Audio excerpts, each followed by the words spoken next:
In this episode of the Ear Scouts podcast, we're sharing our top picks for things to do at Walt Disney World when you need a day off from the parks. Whether it's a resort day or a park free adventure, we've got some fun ideas to round out your next trip to the most magical place on earth.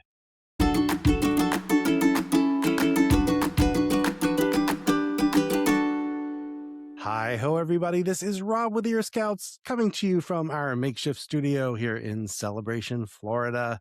Also joining me is the other half of Ear Scouts here in Celebration, Eric. Hi ho, Eric. Hi ho, everyone. So, Eric will be keeping up with the live chat over on Patreon. If you'd like to join us each week as we record each podcast episode live and take part in the live chat and the Patreon exclusive after party, head on over to patreon.com/earscouts. Also joining us from the great state of Indiana is our resident Disney trivia guru, Quizmaster Craig. Hi ho, Craig. Hi ho, everybody. Also with us is our good friend Jessica from the state of Connecticut, who's also the host of Jessica Scraps on YouTube. Hi ho, Jessica. Hi ho, everyone. So we have a whole bunch of stuff to share with you in today's episode. Lots of different ideas of things that you can do on days when you're not in the parks. And I'll just say, if you're planning a Disney vacation and it's your first time planning a Disney vacation, you might be thinking that you want to be in the parks every single day that you're here. But honestly, if you're here for more than a few days, you are going to be so much happier if you take at least one day in the middle of that trip and don't go into the parks, because the parks are amazing. They're the reason we all go to Disney World. I love the parks, but sometimes you just need a little bit of a break because they're a lot. I mean, it's just a lot of crowds and noise and lines, and as much fun as it is, it's also kind of sensory overload. So we're going to be sharing some of the things that we love to do at Walt Disney World to kind of take a break from that. And you're going to find that when you do that, when you go to the parks the next day, you're going to enjoy them that much more because you're just kind of recharged and you're ready to get back into it. So, Craig, why don't you start us off this week? What is your first suggestion that people should consider doing when they're having a non-park day here at Walt Disney World? Okay, so my first suggestion is all around shows that are not in the theme parks. We're talking resorts, talking Disney Springs. So starting off, Cirque du Soleil at Disney Springs. If you've never seen a Cirque du Soleil show, they have their own theater setup, and it's incredible. It's built just for a Cirque du Soleil show. The new show right now, or it's not that new now, but the latest show is called Drawn to Life. I still have not seen it. It seems like every time I plan a vacation where I can go, they're on vacation themselves.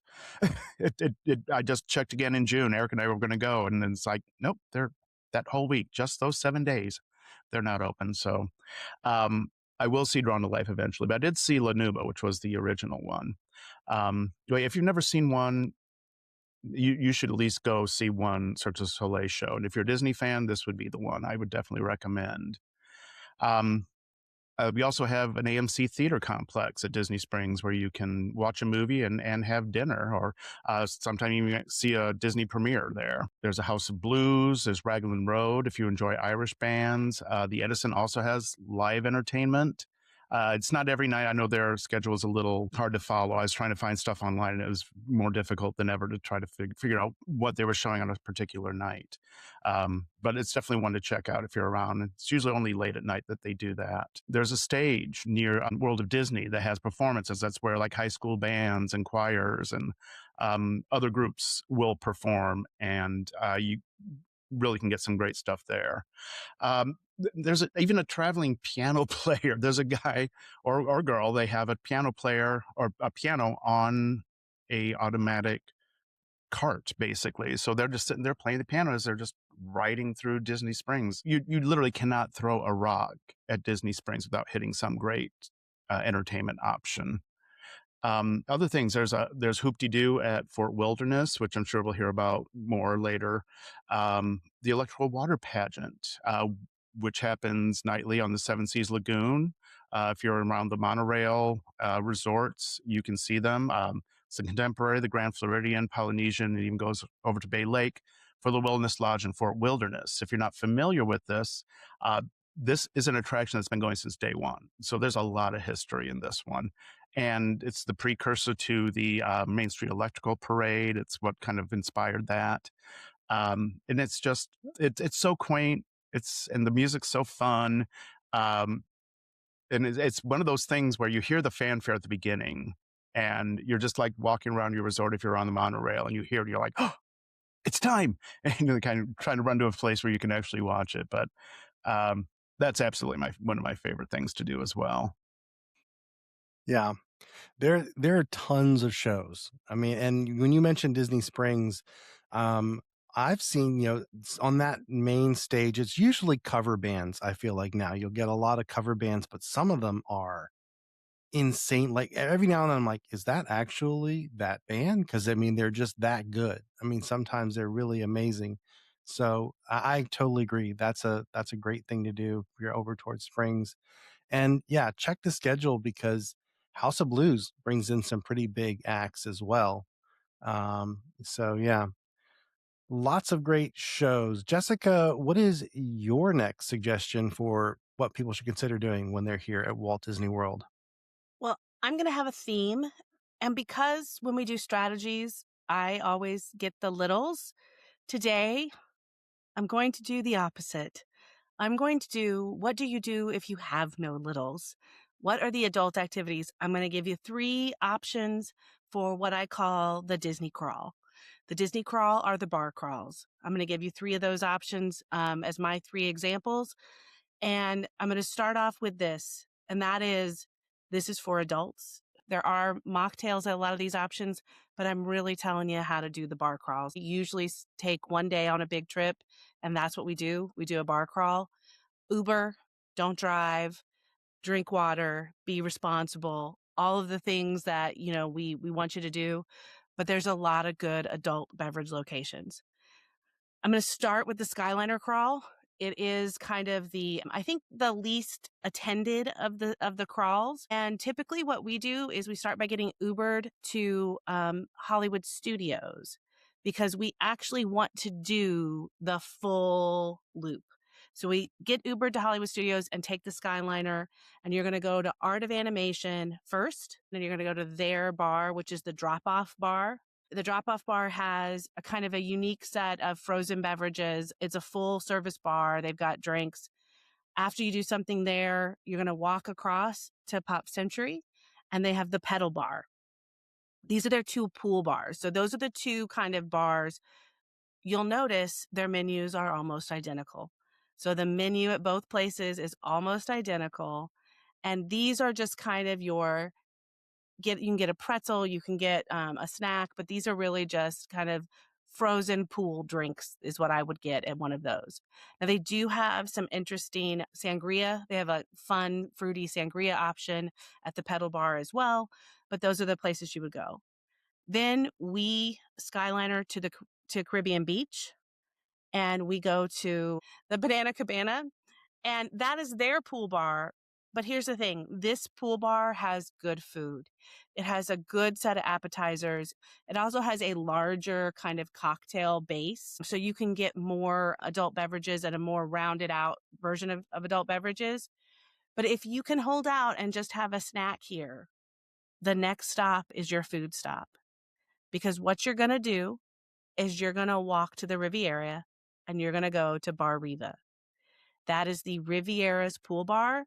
This is the stop. This is what makes this monorail crawl elevated.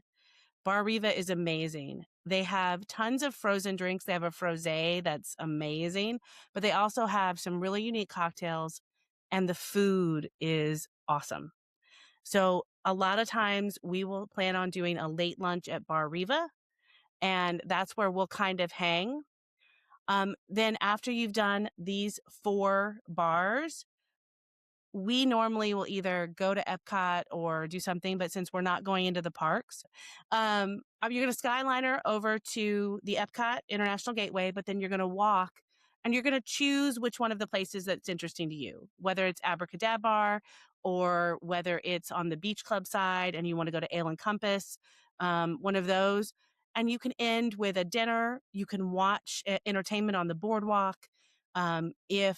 If you're a late night person, the dance hall may be open. And if you're a late night person and you want to listen to some music, do the dance hall. But this is a really kind of fun day. The way to do this, though, is it needs to be about an 8 to 10 hour kind of adventure to get all of those in. But you could stop at any point. You know yourself.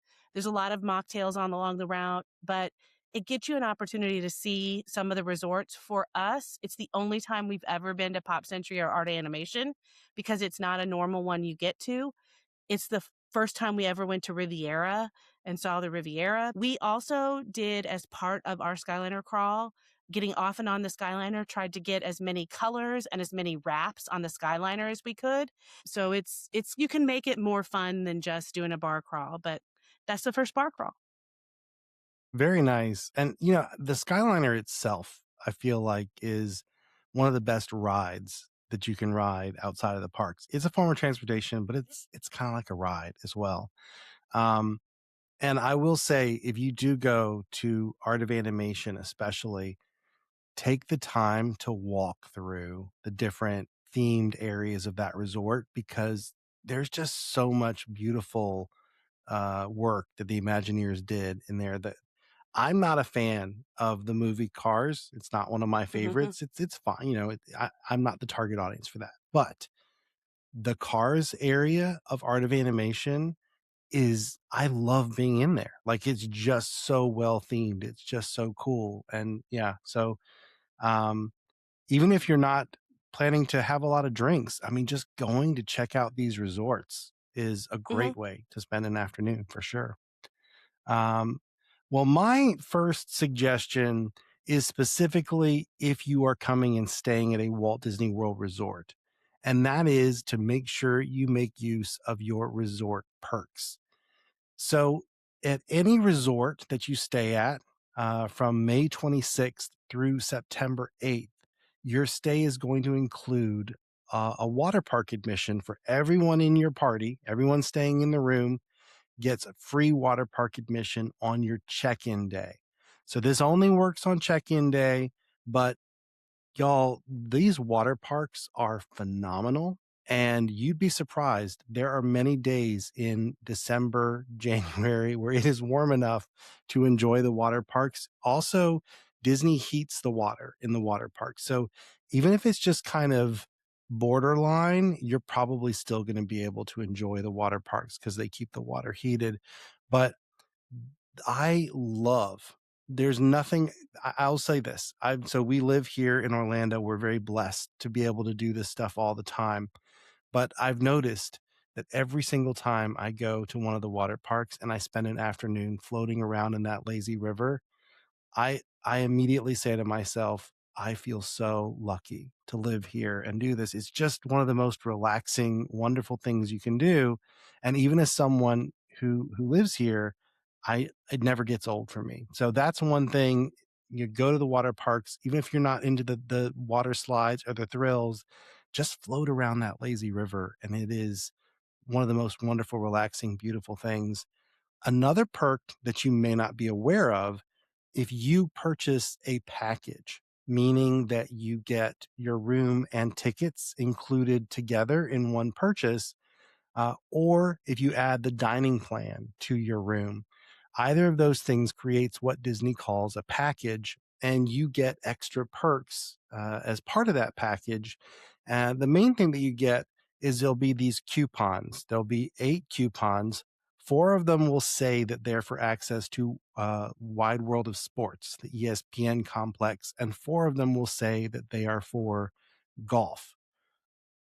Here's the thing, there is nothing currently at Wide World of Sports. And I just learned on our last package stay the other week that they now let you use all of those coupons for mini golf, or there's mini golf and then there's kind of this intermediate golf that's over at the Fantasia course. It's like a hybrid between real golf and mini golf. They have an option for that. But there are four different mini golf courses. So there's that one that I just mentioned. There's the Fantasia Gardens mini golf, which is themed to the movie Fantasia and is just really beautiful, and the theming is really fun. And then that's over by the Swan Hotel.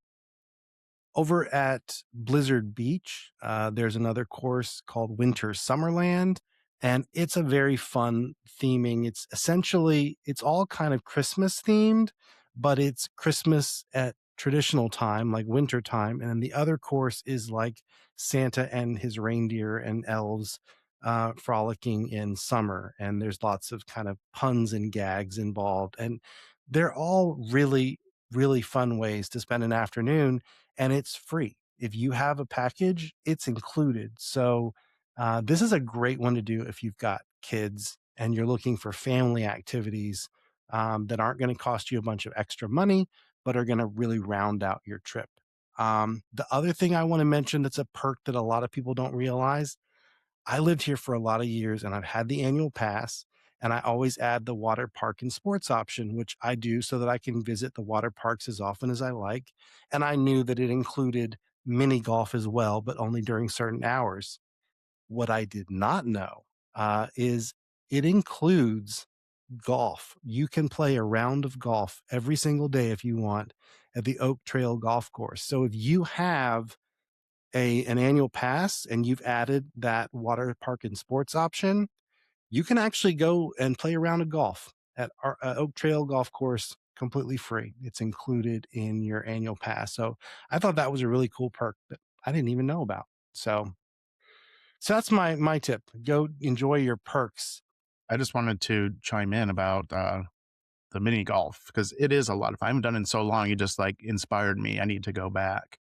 Um, and especially that the regular course at Fantasia Gardens, it's just a little more challenging. It's more like a putt putt course, if you remember putt putt golf. Not a lot of windmills or anything like that, just like straightforward putting. You just got to somehow get into the hole and they don't make it easy for you. But yeah, I love the mini golf. Eric, do we have any suggestions over on Patreon of things that people think you should do when you're here on a non-park day? Yeah, Paula was agreeing with you about the about to go out and play mini golf, uh, and just make a reservation like during the busy times. From Corny, my tip is my tip is to do a load of laundry on your day off while you're hanging by the pool. All the Disney resorts we have stayed at have great laundry rooms. A mid-vacation laundry day allows our family to pack carry-on only and gets all our sweaty and snack-covered clothes nice and clean for the second half of our Disney vacation. Also, recommend a pop-up hamper to keep room clean and easily transport laundry. Wow, that's a I great love tip. that. Mhm. Yeah, So I just have a good question for everyone. Like, this is related to the mini golf. So Dennis and Amy, they were writing in the chat that they tried to go to the mini golf, but they wanted to split us up. I think it was max 5 or maybe 6. So unfortunately, I didn't want to split us and the kids up. Hmm. Did anyone have that issue before? Because like I remember last time we went, Rob, There we was a saw like large party. we have a large we saw a large party, like probably like of 10 or 12 people. Maybe that's something that they do when they're backed up, in terms of they have too many folks waiting for a tea time, maybe. And so because I will say, when we were there, we were behind we were a couple of people behind the large party. So the large party was a couple of parties in front of ours, and we got to know the party behind us and the party before us really well because we spent most of our time just kind of hanging out and chatting with them, because it was, it took the large party a long time to put through. It was fine. I mean, we enjoyed it. I'm not complaining about there being a large party, but that might be a reason why, if it's a really busy day, they want to avoid that as much as possible, because it did really slow down the course a lot. But I think, honestly, I'm just going to throw this out there. If you just split your party into 4 and 3 and you went one after the other, it's not gonna be, I mean, the holes are right next to one another, so you would kind of all be experiencing it together. I would say a good workaround for that is just plan to have 2 parties, 1 party of 4, 1 party of 3, and just know that you're gonna get tea times back to back. So you're still gonna explore the course together, but that's also gonna allow Disney to essentially allocate 2 time slots. You know what I mean? Like, for you guys going through so that it doesn't back up as much as it did, like, with that group ahead of us. Yeah. That's just a great thing to know. Thank you for sharing that. Craig, what is your next, non-park activity that you recommend people considering at Disney World? Okay. So one of my absolute favorite things to do at Walt Disney World is have a resort day. And the best part is with most of these activities, they're open for all folks, even if you're not staying at that particular resort. Each resort will have like a listing of recreational activities and they change it often. So, but that's where you can find the wheres and the whens of things you might be interested in at your resort. I'm going to mention a bunch of these here. I'm not even going to be close to mentioning them all, but these are all things you can find at different resorts. Some of them like are almost all the resorts, like the movies. But so here's a few of the things. But again, remembering you can resort hop and you can have fun. I do want to specify though that pool hopping is not permitted except at a few resorts, like the 2 Port Orleans resorts, the Riverside and French Quarter. You know, they can go to the different pools, but most places cannot. So just don't expect to be able to participate in activities that take place poolside if you're not staying at that resort.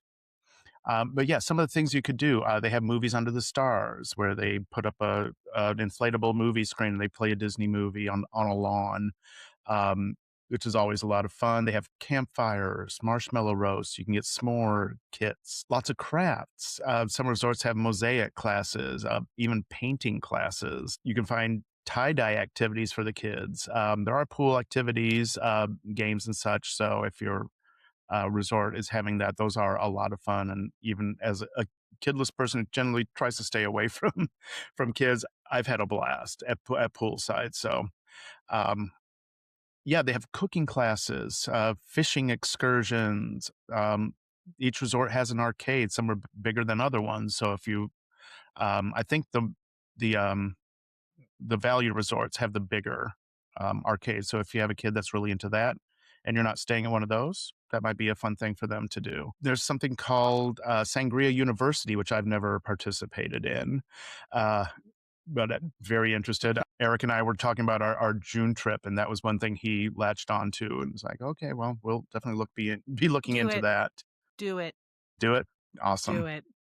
Why don't you explain what that is, Jessica? Because I really couldn't find the Okay. good info on it. But I want to Sorry, I start didn't mean to if you've done interrupt you. it, Yeah. Oh, not at have all. I done Sangria University? What kind of question is that? Um, yes. So Sangria University is at Coronado. And the Coronado is I think we talked about, is like my second favorite hotel behind Contemporary. And at their restaurant in the middle, Three Bridges, they're known for their sangria. They have sangria flights, and they usually have a rosé, a red, and a white sangria. So Sangria University is kind of a play on that, where they talk to you about how to make a sangria, how you have the base of a wine, and then you have usually a cordial, and then you have a fruit juice, and how you combine those things to make different flavor profiles, and how you decide what would go good with each other, what goes good with the rosé, what goes good with the red, and they kind of walk you through the process of why they create their sangrias a certain way, how they put them together. And then at the end, you get to design your own flavor. So you have a menu of choices for those 3 things, and you get to put together based on kind of what they've talked to you about how the flavors go together, about what you like. If you like this, you'll like that.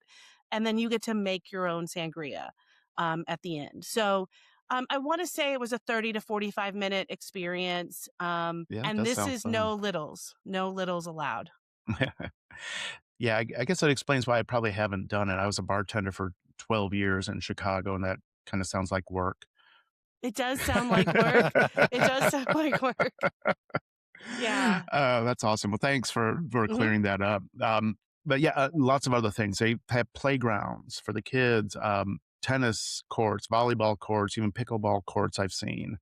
Uh, Trivia. There's artwork, like some resorts like Riviera and the Polynesian Island Tower have some amazing artwork that's just worth hanging out and looking at. I think yoga classes, horse-drawn carriage rides, and Surrey bikes, where 2 to 4 people can ride a bike through their resort and neighboring resorts even. So I know you can do that on Crescent Lake, where Boardwalk, Yacht and Beach Club are, and again at Port Orleans. And there's probably other ones too that I can't think of right away, but yeah, so many wonderful options to do at your resort or any of the resorts. Definitely worth looking into. I will say the other day we were walking between Yacht and Beach and Boardwalk, and that bridge that goes over that connects the two is really steep. And I remember saying to Eric, I was like, I cannot imagine trying to get a Surrey bike over this hill. Like, I'd be like, yeah, nope, I'm good. I think I'm just going to stay here on this side, or I would have pushed it over. But you could go the other direction. If you're doing a Surrey bike, don't go the bridge way. Go around the Epcot way. Yeah. Craig, I don't think you mentioned it, but a lot of the resorts now have scavenger hunts also, that you can pick up. And they have a couple different types of scavenger hunts, like at Coronado and at Contemporary, the two specific. They actually have like a questionnaire that says find this, find this, find this, and bring it back, and you get a little pin thing. But at most of the resorts now, they have an activity where you can find a wooden cutout of their signature character. So, for example, at Contemporary, it's Edna Mode because she's one of the Incredibles and she designs their costumes. And if you find that cutout hidden somewhere in the resort, you take a picture of it, you bring it back to the front desk, they'll give you a button with that character that you can have. And one of the things that John and I have tried to do is collect as many of those buttons on a trip as you can. So find the characters at different resorts. So while you're going to the resorts, but that's a fun activity for all ages that you can do. And it's free and it's part of it. And I think it's at every resort. I've seen it at every resort I've been to lately. So I think they've added it in. So just wanted to add those on. Those are some other things that in the resorts, if you go to the resort, there's a QR code usually either on the website or posted at the resorts, and it'll tell you the activities for the day. And it's a really good thing to do. And those scavenger hunts and button hunts to me are just some fun things that it's different every day. Like I said, there was no way I could get all of these. So thanks No. for adding any other ones. Exactly. I mean it really is almost endless than the amount of things you can do at the resorts. But I do want to just throw in a couple more that are some of my favorites. If you have never been to Animal Kingdom Lodge, that is one. If you're resort hopping, put that one on your list because it's like a trip to a zoo. I mean, you're gonna go and be this close to giraffes and zebras. And it's amazing that that is completely free to just hop over to that resort and experience that. Um, and what Jessica was talking about, the different, like scavenger hunts, they also will often have trivia challenges at some of the different resorts. We were just at Port Orleans and they have this new thing at Port Orleans. Was it Riverside or French Quarter? I think it was at Riverside, and it was like a plinko board, and you play you play plinko, and then it goes down, and whichever one it lands in, that's the category of trivia that you have to answer the trivia Wow. questions from, and then you can win a button or a pin or whatever. And it's another one thing, pin trading. If you're into pin trading, that's a big part of resort hopping, because I will say I tend to find the best pins for trading at the resorts much better than you find oftentimes in the parks now. So yeah, but you're right, Craig. It's an endless I mean, we could do an entire episode that was just nothing but resort activities. There's a bunch. Jessica, what is your next crawl to share with us? So my next crawl is probably the most famous crawl, And there was a question in our Patreon about which resort hopping would you like to do, the Skyliner on the monorail. And I will say the monorail crawl is the best crawl, in Jessica's opinion. So let me tell you how to do the monorail crawl. And you start humorously, not on the monorail. You start at Geyser Point at Wilderness Lodge. That's how you start the monorail crawl. You start by getting usually I get an Uber to Wilderness Lodge. If you're in one of these times where you can't get dropped off without a reservation, you can get dropped off at the TTC, monorail to Magic Kingdom, and then boat to Wilderness Lodge. So you might take you a bit to get there, but remember, you've got nothing but time. So you're going to Geyser Point, and the monorail crawl is a unique crawl because all of these places I'm going to talk about have unique hours that you have to really know what hour you can be at what place. So once again, we're tapping into my little type A heart. You should spreadsheet it out. You should write the hours down. You should spreadsheet your monorail crawl. But we're pretty good at it because we've done this one a few times. This is one we do almost every trip. Geyser Point, food there is amazing. Start there for lunch. Then we usually leave Wilderness Lodge and we go to the Contemporary. So we go straight to the Contemporary. And if the boat's running, you can just take the boat straight over. If the boat's not running, once again, you go back to Magic Kingdom and you walk to the Contemporary, or you can start monorailing to the Contemporary, however you want to do it. And when you get there at 2:00, the Outer Rim bar opens in the Contemporary, or you could do Steakhouse 71 bar lounge area. Either one. Y'all know from the podcast that I'm an Outer Rim girl. It was kind of sad that we've been there so much the bartenders know us. So it's like Norm. We're like Norm at the Outer Rim. But Outer Rim is great. It has a good kind of selection of cocktails.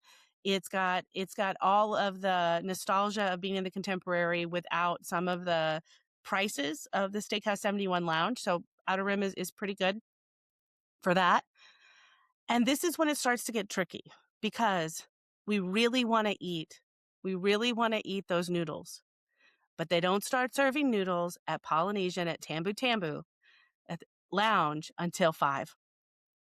So you gotta kind of kill time either at Outer Rim or you walk around the Contemporary, or the new option is you monorail to the Polynesian and you walk over to the Wailulu and get a drink there, or you can just walk around and then you end up at Tambu Lounge and you get Ohana noodles, and maybe if you can eat them, the pot stickers, and you get a drink, you can get the back scratcher, which is really fun because it comes with an actual back scratcher, those kinds of things. And you do that at the Polynesian. Now, the add-on at Polynesian is if you really want to go to Trader Sam's, you can go to Trader Sam's. Get on the wait list, wait at Tambu Tambu, and do that. And then you can go to Trader Sam's. Really quickly, share with people why they might want to go to Trader Sam's if they're not familiar with Trader Sam's, because it's kind of a big deal, I think. Okay. So Trader Sam's is kind of the hidden, I call it the speakeasy bar in Polynesian. It is a bar they do this at Disneyland as well, where they have a show for different drinks. So when you order a certain drink, the bartenders have a show that they put on. And I'm not going to go into too much detail because it kind of gives it away, but it's hidden inside this room, and there are lights, there is fire, there is dancing, there is singing. They may spray you with water randomly. Yeah. And you may get wet. And you may get wet. I know. It is a lot of fun. It is sensory overload. It is super fun up until, and Rob helped me out, 8:00. Kids can get in. And Yep. then 8 I don't o'clock. know the cutoff time for that. I think but it's yeah, 8:00. And then after a certain time, and y'all, we might want to check me on this because it could change. Then it's adults only. So adults only after a certain time period. It is a lot of fun. It is a small group. It's a small room. So there's a wait list for it. Sometimes the wait is 3 hours or more. We've gone a few times. I will just say, if like me, the show is great, but that's not what you don't need it every time. And maybe after a full week at the parks, that kind of a show may be overstimulating.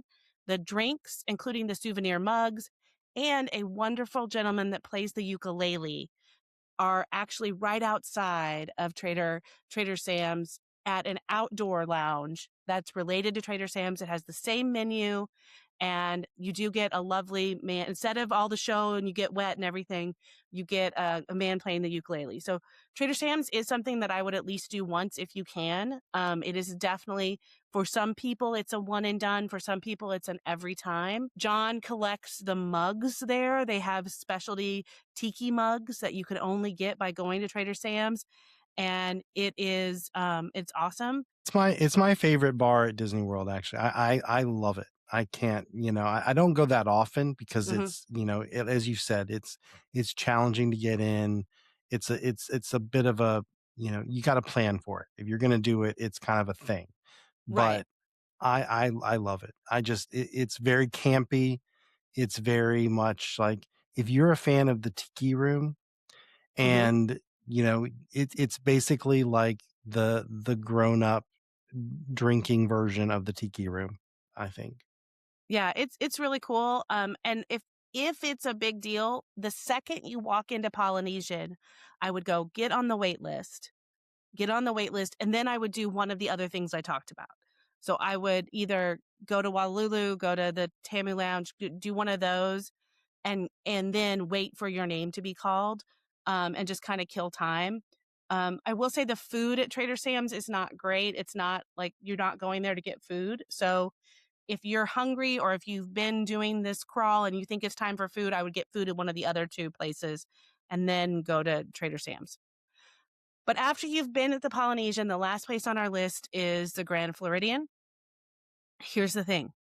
Grand Floridian, the best bar at Floridian is Enchanted Rose. Enchanted Rose is a nighttime bar. It doesn't even open until 5. So you can't even get in the door, right? So you're going to, once again, we're killing time at the Polynesian until we go to the Grand Floridian, and then you're going to go to the Enchanted Rose. Now, it is, and I will probably get yelled at on the internet when this goes live, the best espresso martini on property. Um, it just is. It's the best espresso martini on property, in my opinion. And they also have a really good cheese board. They have some really good a French 75, a twist on a French 75. So they have some really fun drinks there. It is the nighttime place to go. Um, I will caveat that I've not been to the new birdcage perch yet, but the drinks there don't look to me on surface better than Enchanted Rose. Yeah. But I would end at the Enchanted Rose and having a late night drink. They have a pretty good bourbon selection. I don't know if Nick from Diz List is on, but I know he likes the bourbon too, like I do. But to me, it's the best. It's the best espresso martini on property. So, and that is the monorail crawl, which to me is an iconic crawl that you should do at least once. And I would say, even if you're not planning on having drinks, the Enchanted Rose, if you're a fan of Beauty and the Beast, you really want to go there and just, they have lots of non-alcoholic concoctions as well. And they have, little snacks kind of, you mentioned the Hmm. cheese board, they have like olives and different things. So I would recommend going there just to take in the ambiance of the place. And really, there are so many Easter eggs all through that, and they're perfectly fine for you to kind of wander around and look at the decor in there, because it's really, really cool. And they Especially will if you're let littles in. They will let kids into Enchanted Rose. They cannot get in the bar area. They cannot sit at the bar area. So if you have a child that's a huge Beauty and the Beast fan, there is seating to the right of the bar that they can sit at, or and to the left behind the bar. Yeah. So my next must do, if you're looking for something to do beyond the parks, and this one is my favorite of all of the things you can do beyond the parks, and it is Fort Wilderness. Fort Wilderness when Disney World first opened, the goal was to make it the Vacation Kingdom, was what they were calling it, and Fort Wilderness was kind of the anchor of that. And of course, it's evolved a lot over the years, but you will be amazed at how many things you can do at Fort Wilderness where you are just a hop, skip, and a jump from Magic Kingdom. I mean, there's traditional outdoor camping activities, like obviously you can get a camping site if you want and go camping. um, you can even rent a camper from there's companies that's all they do is they rent campers to people who are staying at Fort Wilderness, and they'll bring the camper there for you, so you don't even have to worry about having a camper. um, but there's traditional camping activities, there's fishing, there's hiking, there's biking, there's boating. They rent the fishing equipment, they rent bikes, golf carts, canoes, kayaks. They even have like motorboats that you can rent. If you want to get a fishing boat to go out and go fishing on the boat, you can do that. They have kind of like pontoon style boats that you can rent and go out and, just kind of enjoy the afternoon on the water. You can take a guided fishing tour. You can visit the Tricircle D Ranch, where they offer horseback riding, or you can just tour the barn there and see some of the horses that make magic at Magic Kingdom. You can sometimes see the horse that is the Headless Horseman's horse when the Headless Horseman rides through Magic Kingdom during the Not So Scary Halloween party. You can also get a horse-drawn carriage ride or take traditional hay rides. There are archery lessons. There's a place where you can actually pan for gemstones. I mean, you can tell from this list, there's just an incredible number of things to do. They also have some really cool gift shops there. There's two gift shops that have unique items that you can only find there. If you're a fan of Chippendale, they're going to have a lot of Chippendale stuff that only exists at that resort. You can also take a boat or a bus over to Wilderness Lodge, which I feel like Wilderness Lodge is if Fort Wilderness is kind of like roughing it. Wilderness Lodge is like staying at one of the grand, national park lodges of yore. So you can kind of get both sides of that outdoorsy coin.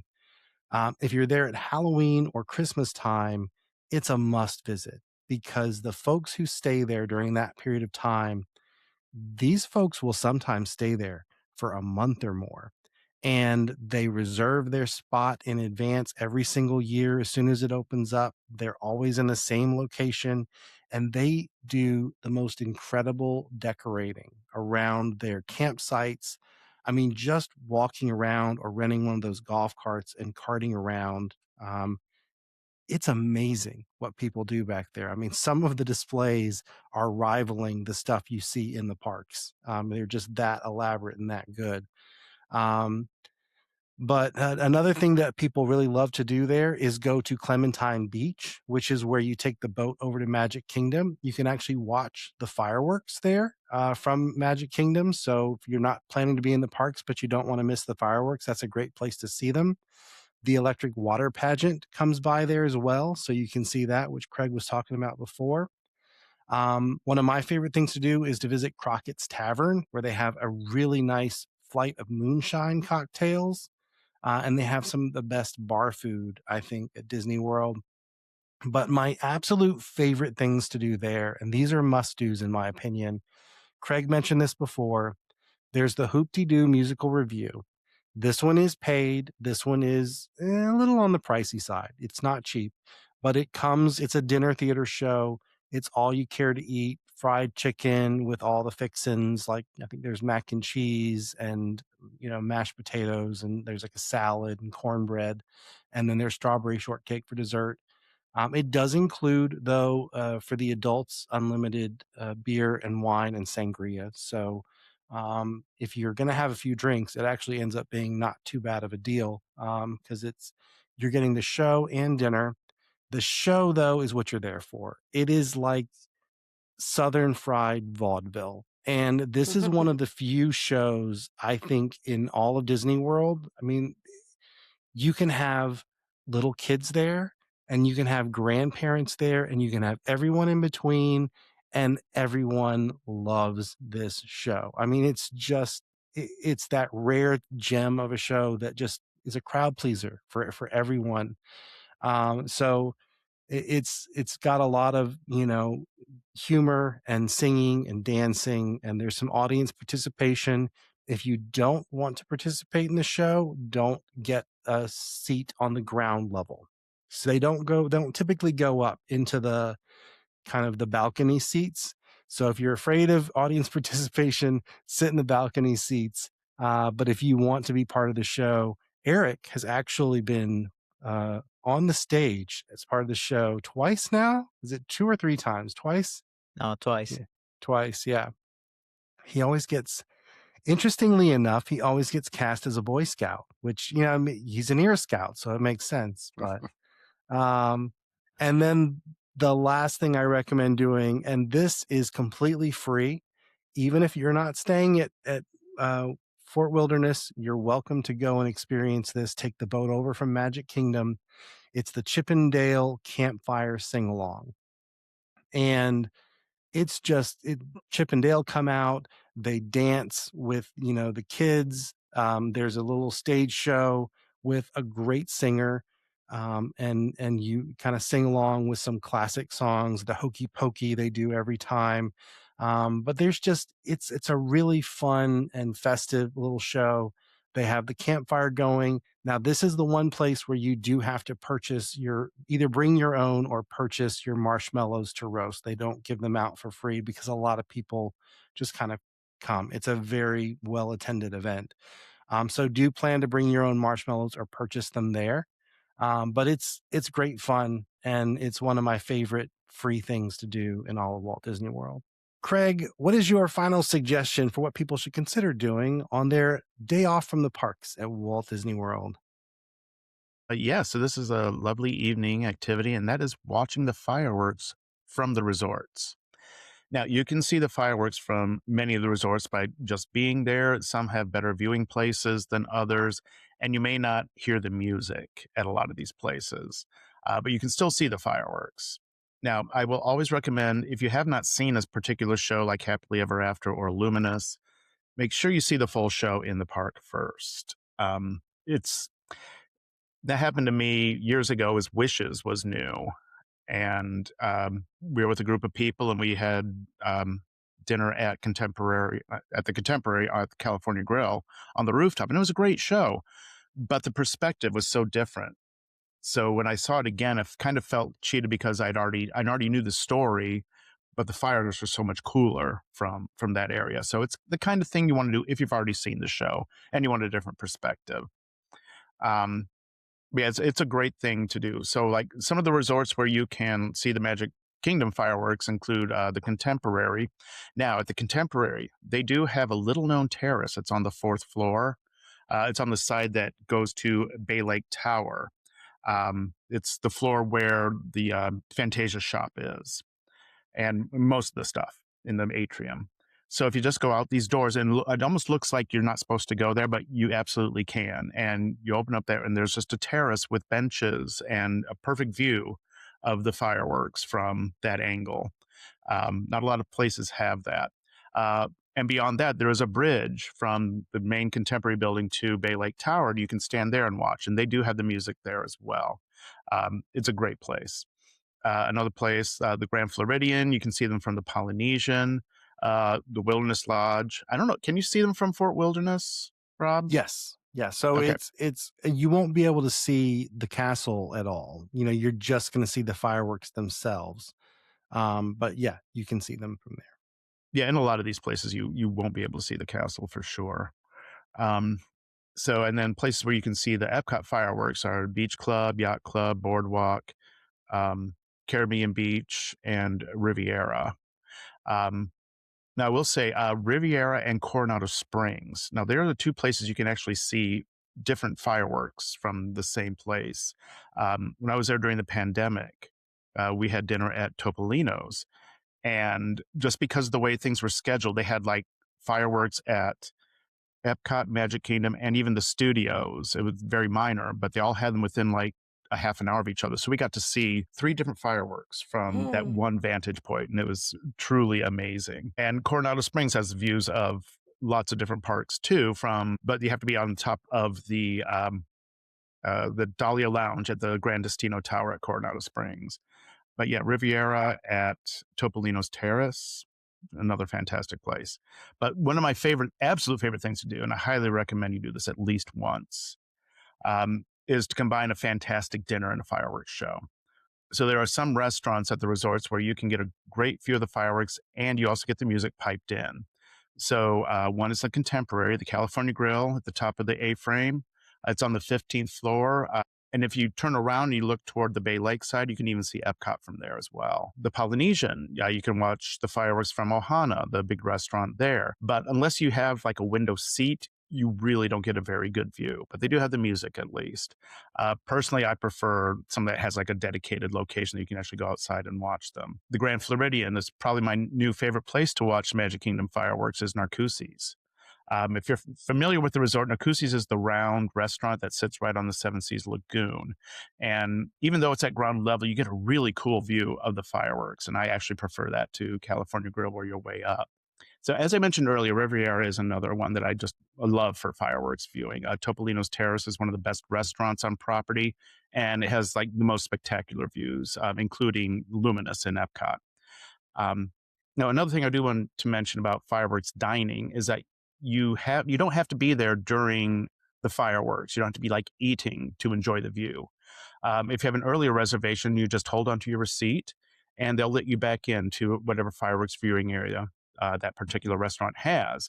I'm not sure if this works for Ohana because they don't like have a separate terrace, but like California Grill, Narcoossee's, and Topolino's Terrace, they all have a separate terrace. So if you come back, just show them your receipt. They'll let you back into the restaurant. And you can go out and watch the fireworks as they're occurring.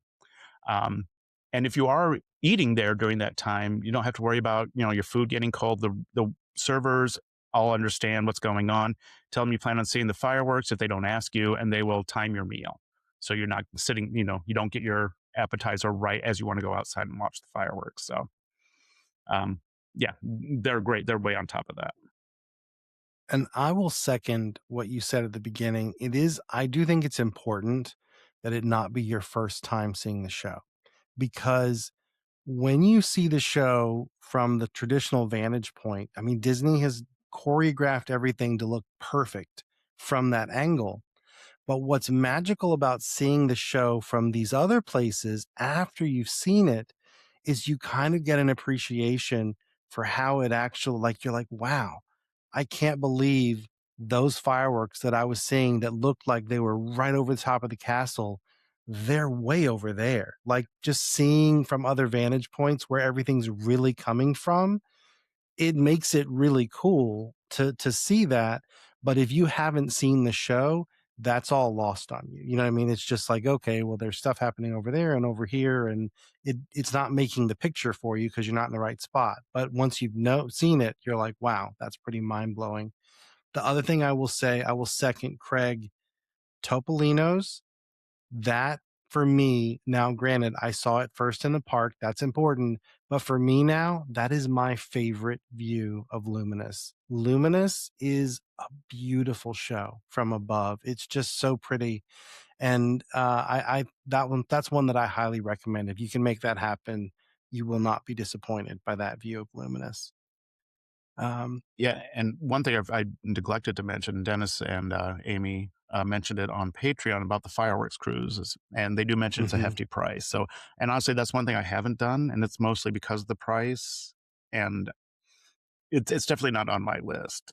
I know a lot of people do it, and I'd love to see Jessica raising her hand. I'm sure she has a comment on this, but No, I for did me, it's yeah. amazing. Did you enjoy it? Which one? Yeah, we did the Magic Kingdom one, and it was one of those deals where we had a couple of friends that were already doing it, and the people they were going with couldn't make it.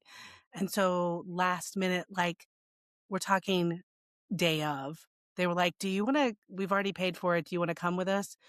And it was the absolute best way to get to do the fireworks cruise, but it was everything you wanted to be.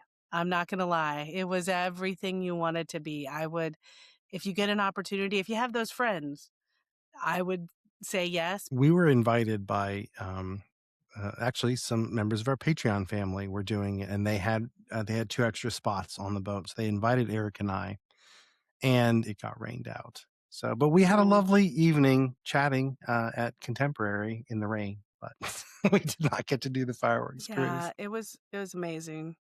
Yeah. Uh, well, Jessica, what is your final crawl of the evening?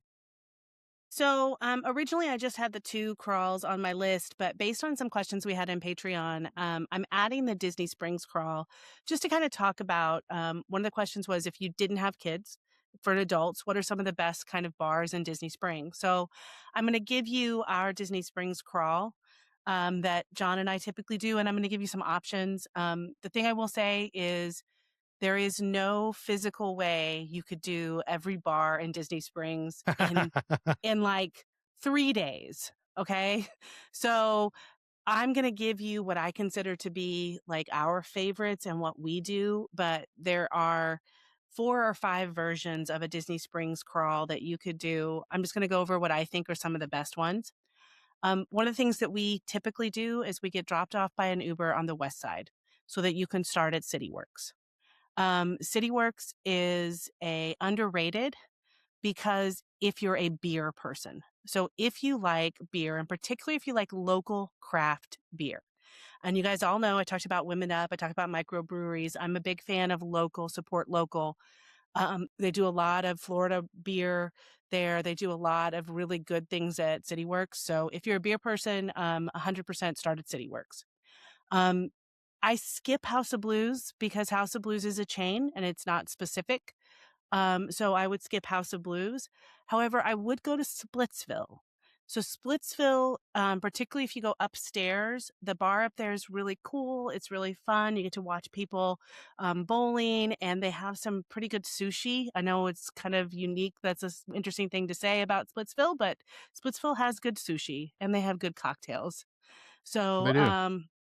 I would have let's actually. been I would have been afraid to order sushi at a bowling alley, so it's good Mm. to know that they have good Was It's sushi. afraid, but I decided to do I it, and it was agree. pretty yeah. good No, sushi I'm a at, sushi fan, and it was great.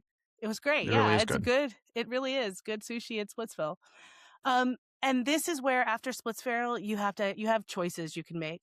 Now, if you need a break and you want a mocktail or you want something different, and they do have some cocktails, I highly recommend going to the top of the Coca-Cola building, Coca-Cola store, and doing what I call the Beverly Crawl, which is all the drinks that you don't like, that you think you're getting in Epcot, you can get a full line of them at the top of the Coke store, all these sodas, but you can also get a Jack and Coke. You can get some alcoholic beverages up there too. They usually have fun ones, but the view. And I know we've been talking about Topolino and we're talking about the Coronado, but if you want a great view of Disney Springs, the top of the Coca-Cola store, I have a picture of my mom, my sister-in-law, my daughters, and I from up there. It is one of the most beautiful pictures I've ever taken. The balloon is in the background. It's a great, I mean, full disclosure, it really is a gorgeous place to go get a great view of the water from up there. So I highly recommend going to the top of the Coke store. It also gives you a little break in the alcohol content. Um, then after you leave the Coke store, we typically Before you continue though, I think you need to so you mentioned the Beverly beverage. Mhm. Some people maybe are not familiar with Oh, Beverly. The Beverly beverage that you can find at Epcot, at Club Cool. Club Cool is where you can try different Coke products from around the world, and Beverly is supposed to be a Coke product from Italy. I've been told by Italians that it's not really sold anymore because even they didn't really care for it that much. But tell people about Beverly. so Beverly is like it's like bitter. It's just a bitter, to me, I think even the people that drank Beverly drank it as a kind of like a tonic water. It was added to other beverages. I don't think it was ever intended to be drank straight. But it's a bitter soda water is what Beverly is. But the thing about the Coca-Cola store, particularly this one, is they have a sampler of, I believe it's 12 different Coca-Cola products from around the globe, and you basically do them. And I would say 3 of the 12 are things that you will like, and the other the other 9 are fun, like, see who can drink it drinks. We had a great time. Every time we do it, people laugh, the kids love it. My dad did it with me, and he had a great time. And my mom refused to drink any of them because she was not gonna be fooled by the fun glasses. She knew, so she just refused. But dad and I did it. And I think even John kind of refused a couple of them too. He was like, "No, it's green. Why would I drink something that's green?" It's But kind of I like the Coca-Cola version of the, with Harry Potter, they have the every flavor jelly beans where like you Mhm. just know some of them are going to be really disgusting. This is the and Coca-Cola did it before Harry Potter. So this is Yeah. yeah. It's a lot of fun. It is a similar thing that they do at the end of the Coca-Cola Museum in Atlanta. They do that there, and they do it at Club Cool. But this is a paid for. You sit up there. To me, the benefit of doing this is the view. This is another one of those places where I really like to go up to the top of the Coca-Cola store. I just think it's a great kind of addition to a Disney Springs day. If you're not there just trying to get your shopping in, and you got a mission, and you don't have a reservation to get to. I mean, the other beauty of this bar crawl I'm talking about is I'm assuming you're there with maybe 1 or 2 other adults, and you're getting bar seating. So you're not having to worry about making reservations. You're not having to worry about 60 days out. You're walking up, you're sitting at a bar. It's a lot more relaxed way to do Disney Springs. Um, so after you do the Coca-Cola store, we typically go to Homecoming, which is Chef Art Smith's restaurant. It is the draw for Homecoming is moonshine, and they have a moonshine flight. The moonshine flight needs to be shared between 2 people. Um, no one should drink the moonshine flight by themselves. Um, just it's a lot, but it is really cool. It's a great kind of different taste of flavors of moonshine. It's a lot of fun. That's one of the things you get if you're not into moonshine. They have a lot of other drinks at Chef Art Smith's, and Homecoming has amazing food. If you are like me and you are a whiskey person, you would go from there to Polite Pig, and then I know it doesn't seem like this is the place. It's a quick service place in the middle of Disney Springs. One of the best whiskey bourbon menus I've seen at any restaurant ever, ever. I Yeah. would put it against any of the high-end bars I've been to in New York. Like, it's got a good whiskey selection. So, Polite Pig, if you are not a bourbon whiskey person and you're a tequila person, Frontera Conchina, same situation with tequila. They have tequila flights, they have amazing margaritas. That's where I would go. So I would go one of those 2 places. Then I would go to Hangar Bar, Mhm. and Hangar Bar is an Indiana Jones themed bar. It's Jock Lindsay's Hangar Bar. Jock Lindsay was the pilot in Raiders of the Lost Ark. Um, there are actual props from the movies in there. There's hidden details. It's a lot of fun. The drinks there are really themed and kitschy, so you would like that. And then we end most of the time with flaming cheese and wine at Wine Bar George. Now, what I haven't said is some of the big hitters. I haven't said Rainforest Cafe. I haven't said Boathouse. I haven't said, there's another one that I haven't said Haleho. There are, like I said, a million other bars, it feels like there. These are the ones that John and I go to. These are the ones that we typically do. So I would recommend, if you're going with 2 adults, that you look at the menus. If you have any questions, you can hit me up on Patreon and I can give you recommendations.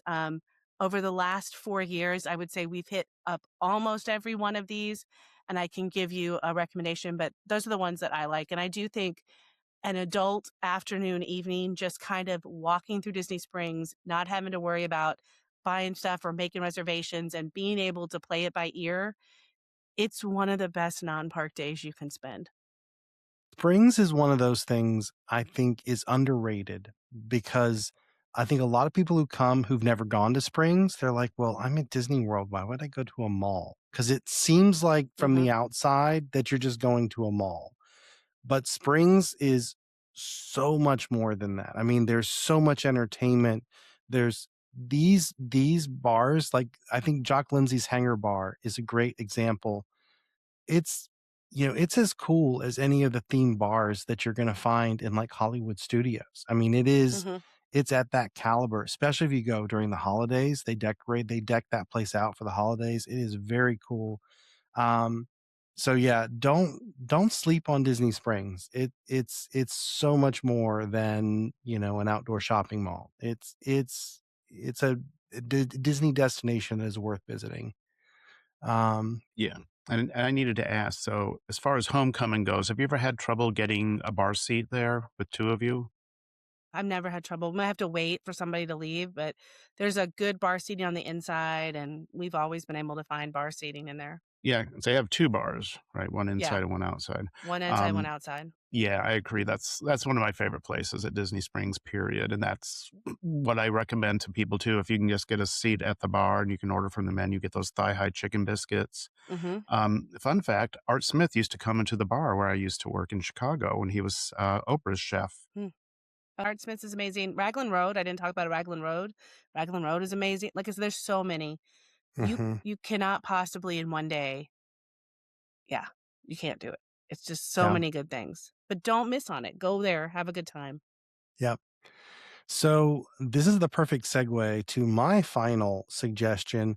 But my suggestion, you're going to start at Disney Springs, but you're going to leave Disney Springs, not because you should leave Disney Springs. It's a great place to be, but this is another fun thing that you can include on your Disney Springs adventure, and that is a boat excursion.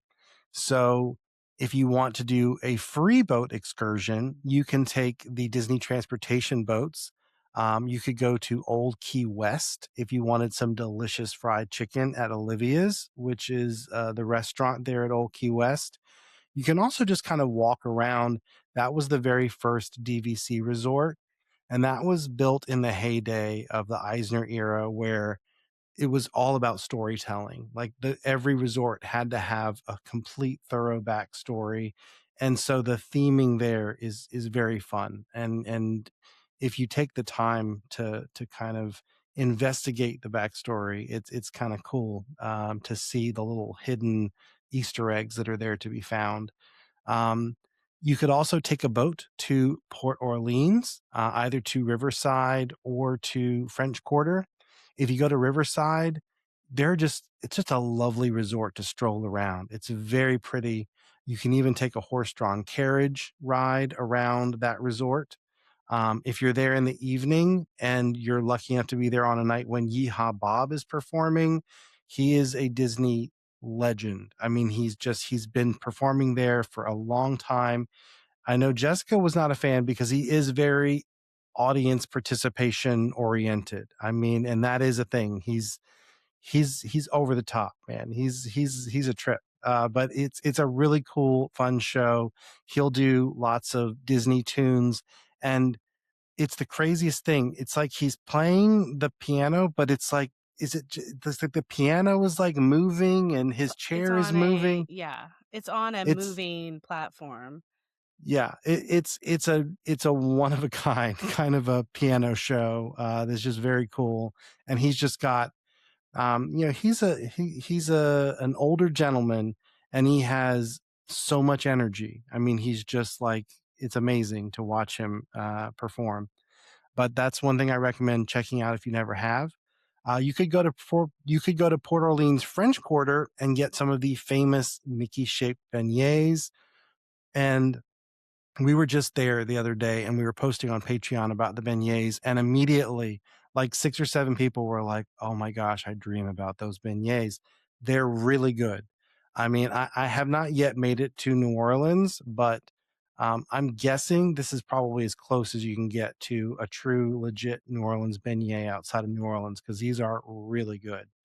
um, and the other thing I would recommend considering, so those are your free options. You could also go to Saratoga Springs, but that's basically right next door. It wouldn't be much of a boat ride.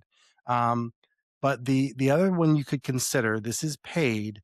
You can ride in the amphibious car, and They are styled like cars from the 50s, and they have that kind of very cool, it's like, from Grease. It's like that kind of Grease Lightning kind of a car, and you get in it and you're driving in the car, and then you drive into the water and it becomes a boat. And I've not yet done this. It's definitely on my list of things I want to do, but you just see these classic cars driving around the water there, and it's very cool to see, and I'm sure it's very fun to be in the car. So one day I'm going to do that. But yeah, when you're at Disney Springs, consider doing some of these boating excursions, especially at sunset. That is just one of the most beautiful boat rides. When you go through at sunset, it's just a beautiful scene. My favorite is coming back into Springs as the sun is setting, and sometimes you'll see that volcano go off from Rainforest Cafe, and it's just a spectacular view as you're coming in. It's very, very cool. Got the balloon that Jessica mentioned, so consider a boating adventure. Well, uh, we have our question of the week. And since we were doing non park related things, we asked our Patreon family to submit some questions that weren't about the parks. And we got so many great questions. We're going to cover most of them in our Patreon exclusive after party. But Jessica, why don't you read the question that we chose to include in the show? No problem. So this is from Lassie Scout 422. We are staying off property in October with 3 kids, aged 7 and 4. What is there to do outside the parks and Universal parks? We have 2 off days to fill. Thanks. So I'm going to start us off with a few of my suggestions, and then I'll turn it over to you guys. So we're But the so we've been talking all episode about things to do at Walt Disney World. This question is, we're going to go beyond Disney World into right, we're going to go Orlando itself. beyond the bubble. We're going to Yes. go beyond the bubble. It's very exciting, beyond the bubble. And if you're going to go beyond the bubble and you have kids, depending on how adventurous they are, John would be very upset with me if I did not mention Gatorland. And Gatorland was a huge hit with the kids. And you're in that right age group for those kids. It is like $30 a person. And it is a good afternoon activity.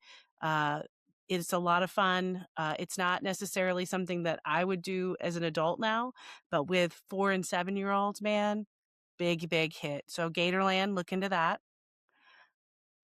Depending on how mature your 4-year-old is, I really recommend escape rooms. So there are some escape rooms in Escapology, is a chain in Orlando, and they have some rooms for younger kids as well. An escape room day is a fun day, but your 4-year-old kind of needs to be able to handle being locked in a fun room and playing games with, the family. So that is an idea. And the last one is, it's about an hour south. So if you have a rental car, but there is a safari drive-through where you drive your car or your rental car through a safari. So imagine you are the safari driver in the Kilimanjaro's safari, and there are giraffes and rhinos, and you drive through, and it's your own view of them. It's even more up close than they are in the safari. And if that's something that really appeals to your kids, and it's a good drive down, you can make a day of it, go and do like a restaurant or something. But that's another kind of fun thing that we've done outside the parks. And those are some 3 activities that I would say the kids that age enjoyed when I had them. So I will turn it over to you guys. Any other kind of more unique suggestions or that I didn't think of or other things? Mm. Well, this isn't terribly unique, but you mentioned Universal, and they have City Walk, which is Mhm. basically their version of Disney Springs. So there's a lot of really cool restaurants and shops to enjoy there for free. Yeah. And I feel like that one, if you've got little kids, there's some very cool, places for kids to explore. I think definitely go to the cannot remember the name of it. Is it the the chocolate Chocolate? emporium, That's what you're Yeah, the talking about. chocolate Yep. emporium. yeah, That's what's on it's there. Doctor something, or yeah, Yeah, it's I don't Yeah. remember what it is, but yeah. it's cool. Their mini golf is also really, really Y over the top yes, themed to, at like, City Walk. 50s horror movie or not Yeah, horror movies, say sci-fi movies. sci-fi. It's really cool. Um, City Walk's a good one. They have some good photo ops too. Yeah. So a couple that I would mention that these aren't necessarily related to kids, but in terms of just things to do beyond Disney World that I think a lot of people don't recognize are there. Um, there's two kind of local favorite places to go hang out that I would recommend considering. And they're Winter Garden and Winter Park. Um, and these are just kind of, uh, they really feel like old small town downtown areas. Winter Park is especially cool because there's an actual active current Amtrak station there that comes right into the middle. And it's just a very charming downtown area built around that train station. And you're going to find everything from high-end shops, like Williams Sonoma, to really cool local boutique stores. Um, there's just lots of charming local restaurants and bars. And then Winter Garden is very similar, but it's a little bit more historic, and it's kind of the Orlando that existed pre-Disney is kind of what they teach you a lot about what the area was like before Disney. And there's a railroad museum there. I really love going through the Railroad Museum and seeing just how life was like, when you were on these old school railroad cars that came through Florida. These were very elegant experiences. I mean, they have the place settings that you would have found, on all these different famous railroad lines that came through. It's just a very cool, interesting thing to learn a little bit about the history of railroad in the United States. So there's just a couple of I think more local favorite things, and then the last one I want to mention, if you're a big fan of manatees and wildlife. So there's Blue Springs State Park, and you'll want to go there if you're here when it's still chilly. So the manatees, when it's too cold for them to be in the regular waterways, they all go to Blue Springs, which is a natural hot spring, because the water there is warm enough for the manatees. So they all travel there during the cooler months, and you can just see up close, all of these. I mean, it's hundreds of manatees coming through there, and it's really a cool experience. They have different guided tours there as well. That's one that's great for all ages. If you've got kids, there's a lot of stuff to do there. If you're there during the warmer months, you won't see the manatees, but you can go swimming in the springs as well. It's a cool. They have kayaking. You will definitely see gators, but the gators don't go in the springs, so you don't have to worry if you're swimming about gators. But if you go kayaking, you'll see the gators. So those would be some of my suggestions for things to do around beyond the parks. All right.